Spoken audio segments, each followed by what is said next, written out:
Attention muckers and other people who are not muckers who are watching this. I am immediately starting this video with the biggest cringe warning ever. Today we are talking about Def Noodles, aka Defamation Noodles. The end of 2019. So I went through a pretty big internet drama situation, and that was actually right around the time where Dennis started doing his commentary, because before that point, he was a lot more of like a meme reactor, like he would react to memes on his channel, and then he kind of landed on reporting on, you know, quote unquote YouTube drama. Over the last few years, I've actually admired the guy's work. Like, despite the criticisms of the bloke, I've always admired the fact that no matter what, Def Noodles will always be the first guy to get to a story before anybody. To be honest, the reason I started watching him was simply because he was the first person to be reporting a bunch of headlines. Then things started to escalate on Twitter when the whole James Charles stuff came out about all the allegations. Def Noodles on his Twitter had a huge thread that had all the stories of the alleged victims of James Charles, and a couple of those were wrong. But folks, nobody needs receipts for making a very serious accusation against a person, because everybody knows it's much better to have egg on your face than to actually be factually correct. On April the 5th, 2021, Dennis published a new allegation to his Twitter account. Who could have seen this coming?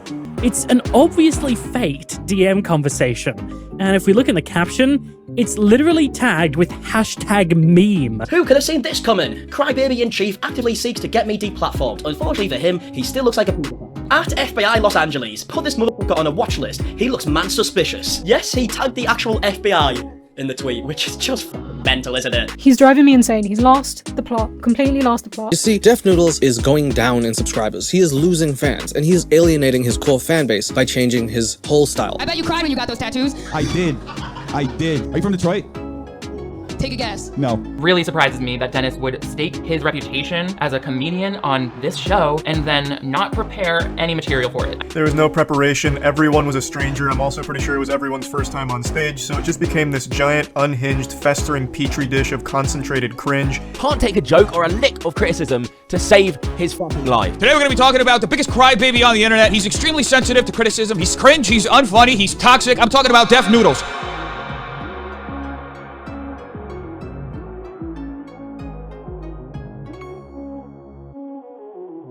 So, fun fact, after I released my first video for this channel, which thank you for everyone who watched and left comments and likes, I really appreciate it. It was more than I expected, so thank you. I got the big C for like the third time. So since then, it's been this revolving door of symptoms, and I still sound like I've shoved a tissue box up my nose, so I'm sorry if I'm a bit nasally, but I still wanted to get this video out for you because as I have been convalescing over this period, I couldn't help but notice that our old pal Dennis Vitosa, aka Def Noodles, has kind of been spiraling. Over the past few months, the old Def of Noods has been self-styling himself as a comedian more and more, hanging up the cat ears on his drama persona. So gone is this affable cat man in a Minecraft house bringing us our daily dose of tea, for now he's been replaced by the sweary edgelord funny man with such comedic genius as... Are you from Detroit? Take a guess. No. Hey Siri, give me a coin. Oh, hey Siri, flip a coin. Hey Siri, flip a coin. Hey Siri, flip a coin. Hey Siri, flip a coin. Hey Siri, flip a coin. He's coming out smoking a joint. That's some LA right there. He's outside smoking a blunt. Hold on. That's LA for you, folks. Coke's good. Yeah, man, we're in LA. I bet you cried when you got those tattoos. I did. And though he says that he is loving the hate, that he's in the best place he's ever been. First off, I'm doing just fine. I'm literally the happiest I've ever been in my entire life. His actions appear to say otherwise. In no particular order, he has attempted to host roast battles that are receiving more heat than the sorry excuse for burns that have been limply traded by participants on the stage. He is attempting to sue his former assistant after she left him in the dust after he left her stranded in the desert. Okay, yes, so I quit my job. If you know who I work for, you know.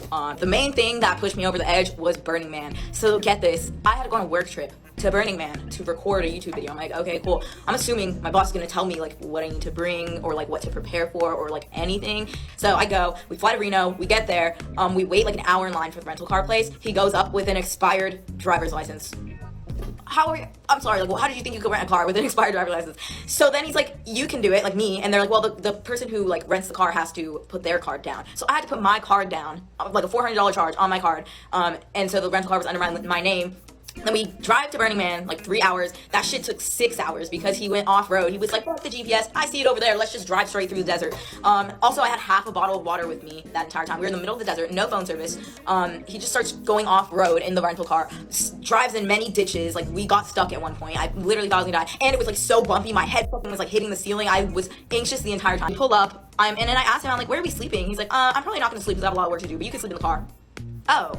Okay, that would have been nice to know. I could have brought like a pillow or something. I literally didn't even bring pants. Like I'm wearing shorts and a fucking Gap hoodie. They don't sell water there or food. It's like it was quick a Google search. And I know I could have done it, but it's like I'm going on a work trip. Like I didn't think my boss was dumb enough to not tell me any of this shit. But he didn't do a simple Google search, which if you type in Burning Man, you click on the thing, there's a big thing with a survival guide. It tells you that they don't sell food. They don't like buy or sell goods there. That's just how it is. So there was no water. I had half of my water bottle from the airport and no food. And we were in the middle of the desert, and I had to sleep in the car, and there was no bathrooms, there was just porta potties and hand sanitizer, and I didn't know that, and it was just fucking horrible. No, I'm actually getting sued, apparently, for making a storytime video. For making one storytime video. He ruthlessly mocked another creator for becoming emotional over the weight of survivors of SA coming forth to share their stories with him, going so far as to use a screenshot from that video on a t-shirt, which Dennis then sold for profit. And just for laughs, he's also suing Keemstar. Here's the thing. I used to really enjoy Def Noodles' content, and it's part of the reason I wanted to make this video. And at one point in time, watching his videos over my morning brew had become woven into my routine. His show took a lighthearted approach to YouTube drama, reporting on the happenings rather promptly with segments like, What the hell are you thinking? And my personal favorite, Irrelevant news. It was a satirical reminder that though we were captivated by what we were viewing, at the end of the day it was still drama. It was a fresh take on other channels that took these types of things more seriously or treated it as salacious water cooler gossip. And as I watched video after video after video commenting on his downward trajectory, a familiar sentiment was echoed throughout. Probably one of the most, if not the most consistent drama YouTuber. And now, yes, do I think that he got things wrong sometimes, and that rush to try to put things out first can sometimes hurt you? Of course. In this commentary community, there was a point where he was, I don't want to say very well respected, but someone who was an up and comer that people were paying attention to and people were looking at. Def Noodles is a creator that I have respected on this platform for so long. Like my entire duration of drama, Def Noodles has been like the GOAT for getting the stories. I encourage Dennis to remind himself, like, do you even know what 10,000 people would look like in one room? Like, that's like Wembley Arena, and that many people decide to click on your video. I honestly have not watched his videos in a while because I'm just not into it. He changed the format and I just wasn't into it anymore. And it's been a while since I've been interested in what Dennis has to say because, well, he's been shooting himself in the foot nonstop. The vast majority of those who have seen this tweet or engaged with this tweet have said that this is definitely not okay because you are, in effect, telling someone to off themselves, to unalive themselves. That is how it comes across, and I fully understand a joke. But considering what you have accused others of saying about yourself, it is somewhat strange that you now use the very language you have chastised before. I can comfortably say Dennis is not a comedian. Neither is Def Noodles. And watching this downward spiral is interesting, a little depressing, and very confusing and exhausting. I'm very tired. Dennis, please just stop. The narrative that Def Noodles appears to be repeating to himself isn't quite true. He's not the most behaved man on the internet. If anything, the handling of his career is one of the most disappointing situations in internet history. Tyra Banks said it best. I was rooting for you! We were all rooting for you! How dare you! What made Def Noodles' persona so personable was that he wasn't taking the drama that he was reporting on too seriously, thus making him a better comedian, or at least amusing to watch. Not only that, for a time, the news was generally accurate, meaning not only were you getting caught up on the latest Twitter spats, YouTuber scams, and influencer mishaps, you were being entertained at the same time. On his channel's About section, he writes that he took inspiration from Stephen Colbert, an evening television host who is much like to politics and current affairs as Def Noodles was to YouTube drama. and much like Stephen Colbert, he was capturing and retaining a certain audience's attention. Prior to his success with the Def Noodles character, Dennis Fatoza had been trying to grow a presence on YouTube for some time. His first foray into the YouTube sphere was a reaction channel. He would seek out memes, videos and tweets, and react to them with varying degrees of success. In 2019, Dennis submitted his channel to the content creator Kavos. At that time, Kavos was taking on requests to review channels, and upon receiving Dennis's submission, Kavos proceeded to make a video criticizing Dennis's content. Soy boy sniper wolf. Area 51 raid me. Uh-oh. Where are they? Oh, wait a minute. Fuck off. This guy literally just reads out memes. He just reads them out. But I don't need some douchebag to tell me how to interpret my meme. Don't tell me how to interpret my meme. Don't assume it, alright? I will interpret my meme how I see fit. What's up, buddy? How you doing? Hope you're having a good day. Kill me. In a video response to Kavos' seemingly scathing review, Dennis lamented that this was what almost prompted him to give up on making content for YouTube. I'm just gonna be completely honest with you guys. I've just been kind of sad over the past few days, ever since that whole thing with Kavos, where he basically tore my channel apart. Everything he said has kind of been cycling in my head, and I've been thinking about it and thinking of new ways that I can improve my channel. I am kind of going through a small personal crisis, and I'm not asking for pity. I'm not asking for anything. I'm just communicating this to you guys so that you know what's going on, and if you do see changes on the channel, you will know where it is coming from. You sticking around with my channel and watching the content and, you know, sending me feedback. That's how I improve as a YouTuber and as a performer. Maybe it's time to evolve. Maybe that's the universe telling me it's time to evolve. So I appreciate all of you. Thank you so much for being a defender, for being part of the family. We're at 180,000. Nobody said it was going to be easy to get, you know, up on the subscriber amounts, and I definitely think that I'm learning a lot about myself and about the world as I react to each one of these videos, and I'm definitely feeling the love that all of you give me. So thank you so much for being a part of the family. Thank you so much for being a defender, and I will be back tomorrow with another video, and I will be doing what I do, maybe in a slightly different way. And I just want to tell you that I appreciate all of you who are along on the journey. However, he did not give up. Quite the contrary. He dusted himself off, put on some cat ears, set up his Minecraft room, and got to creating the character we now know as Def Noodles. This was an inspirational story, and it was an example of how to take on criticism and to use it to improve, rather than take it as a personal attack and go on the defensive and or double down. Keep this in mind for later.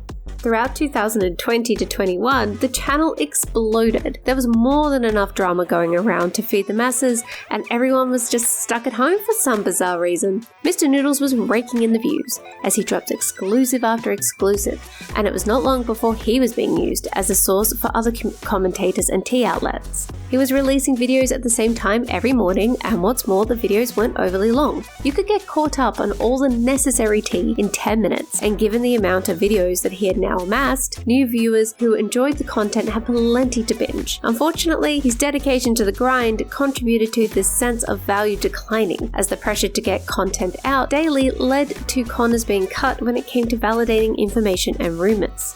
One instance of this that landed the old Noodles in hot water was in regards to unverified accusations being brought against beauty YouTuber James Charles.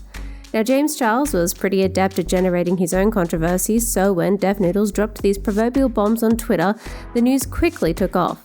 However, it didn't take long for many a keen eye to realize that Mr. Noodles hadn't fact-checked the claim.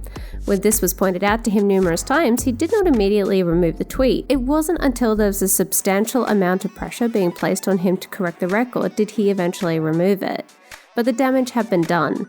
This, among other instances of Def Noodles not doing his due diligence, led him to be criticized for his habit of releasing potentially harmful gossip in an attempt to drop exclusives. there emerged a number of commentators who took issue to his habit of responding to their criticisms of his lack of research with "it's just a parody" or "it's just a joke," when one look at his Twitter page clearly showed that there wasn't a clear delineation between what was satire and what was actual reporting. The line was beginning to point down as the value that had been the anchor for his content, the reporting, was slipping. And his response to this negative trajectory was to only throw fuel onto the now smouldering fire.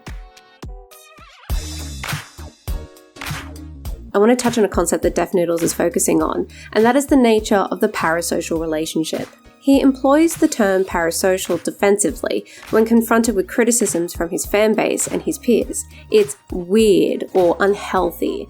Unfortunately, though he's implying that their negative feelings towards his current persona and the behavior that he indulges is their fault, dragging out his parasocial shield as a toxic personality trait of the audience, the phenomena of the parasocial interaction is actually neutral. Now, I know starting with a definition is cliche, but given the way in which the old Noods is using this term, it's a good starting point. The term parasocial originates all the way back in 1956 when Donald Horton and R. Richard Wall wrote their paper Mass Communication and Parasocial Interaction for the Psychiatry Journal. They focused on the rising dynamic between audiences and figures in the burgeoning mass media market, radio having already solidified its place in people's everyday lives as movies were becoming more of an event, whilst television began to become staples in people's living rooms.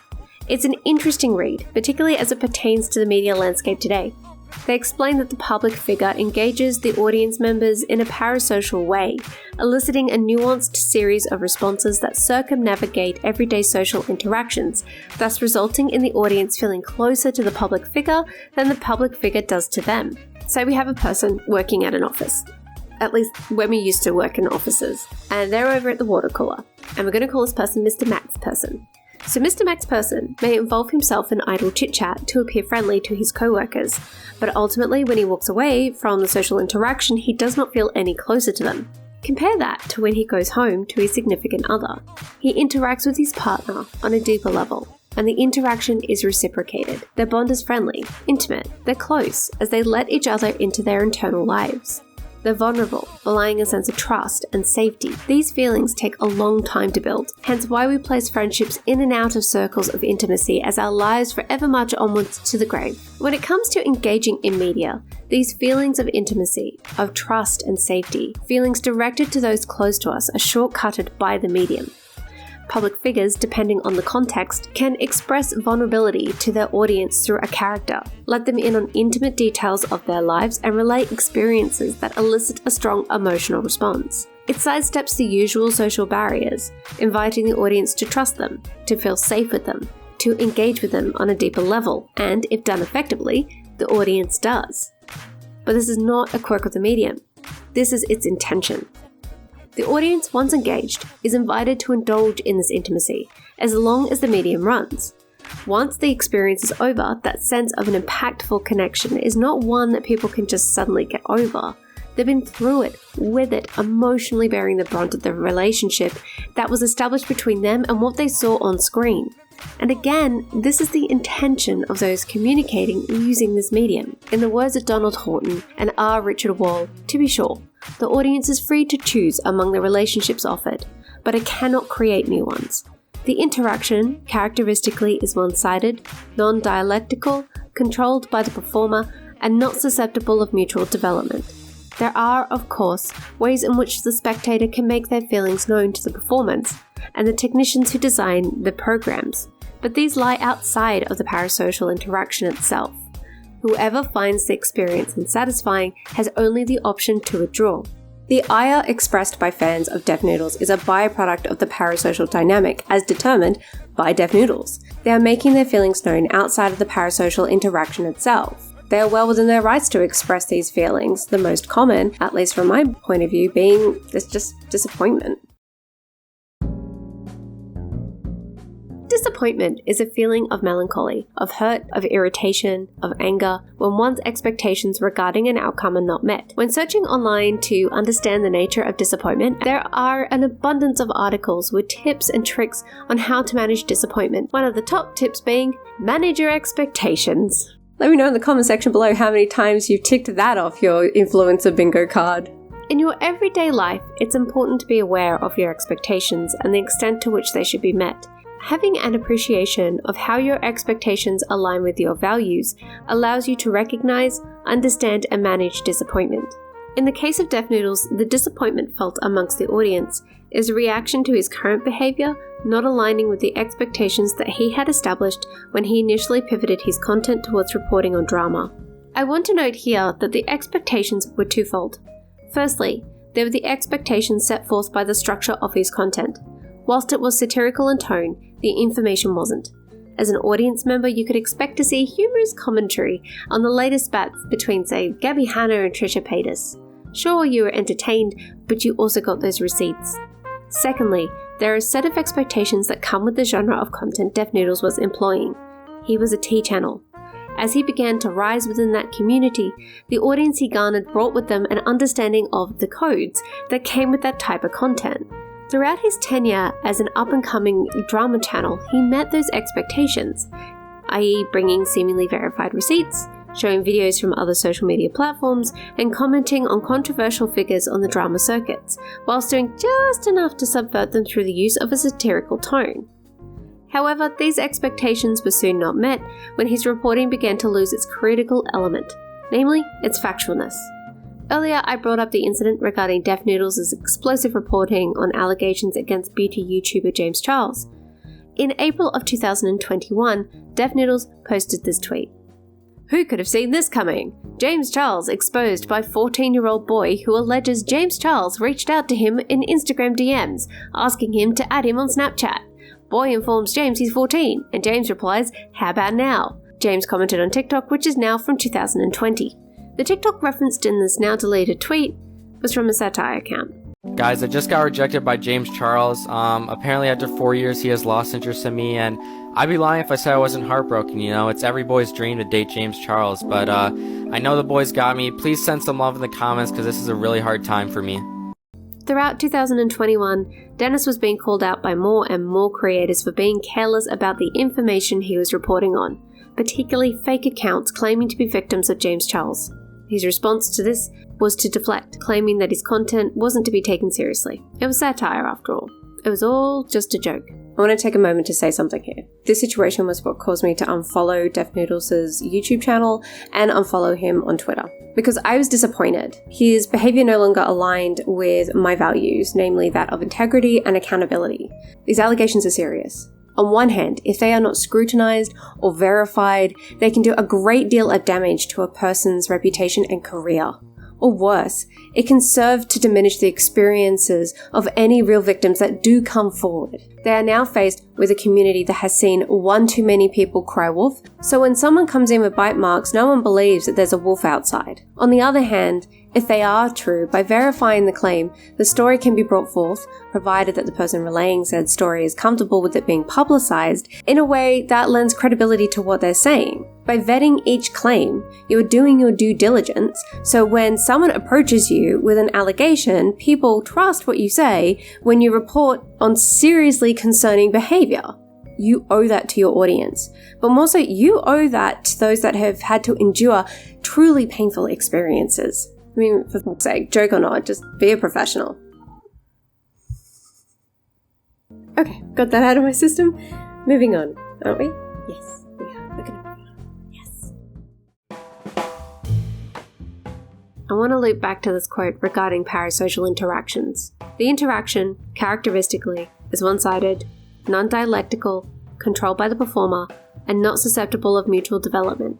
Dennis may push the negative response to his behavior back on the audience, but by the nature of publishing his work online, he has elicited this parasocial dynamic. As the creator, he sets the parameters of these interactions. He is talking to the audience through the videos, and the only way the audience, who has been invited in through no fault of their own, can respond is through replies and comments. Even the degree to which Dennis then interacts further with these comments are within his control. How he responds online is within his control. How much emotional weight he gives them is within his control. To their expressions of disappointment when he does not meet the expectations he set out throughout his content and the genre he gained traction in are within his control. These days, the video he made responding to the dressing down his channel received from Kavos, which led to the initial pivot in his content, is now viewed in a completely different context. The inspirational veneer of his rise has worn away. Instead, we now see a man who deflects, strawmans, and takes issues to perceived personal attacks where there may have been none.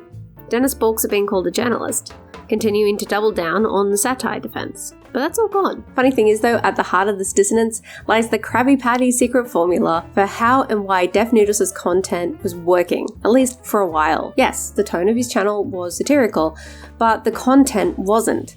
He had struck a balance between humour and news, albeit internet drama, simultaneously entertaining whilst building that sense of value around his content. It took a while for me to figure out what it was about the situation that had me so interested.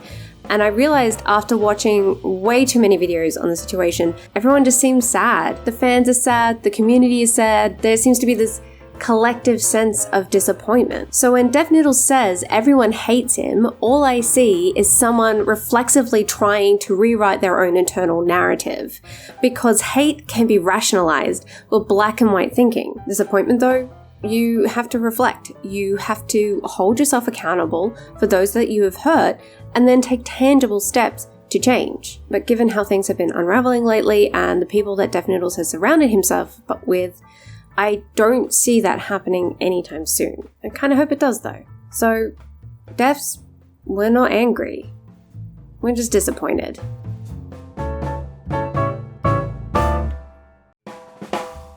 Thank you so much for joining me on this video. I'm sorry it took a bit longer than I would have liked. I wanted to try and get one of these out every month. Fortunately, illness just had other plans. But that's okay. I got it out eventually, and I hope that you enjoyed it. And thank you so much for everyone who gave me feedback and commented on my last video. There were some really interesting discussions there, and I really appreciate all the time you took to watch it. I know it was very long, and hopefully the music on this one isn't too distracting. And thank you for feedback like that. That really helps me improve these videos, and I hope that, it's my hope to give you really nice content. And sorry. This one decided he wants a bit of a cuddle. Yes, I know. This is the boy. Isn't he a cute boy? Yeah? Okay. I'm gonna record that section again. And I hope that you found this one just as enjoyable. And if you want to watch my first ever video on this channel, you can do so in the right hand corner up. I want to say up here. Yeah, it's up here. And you can check that out.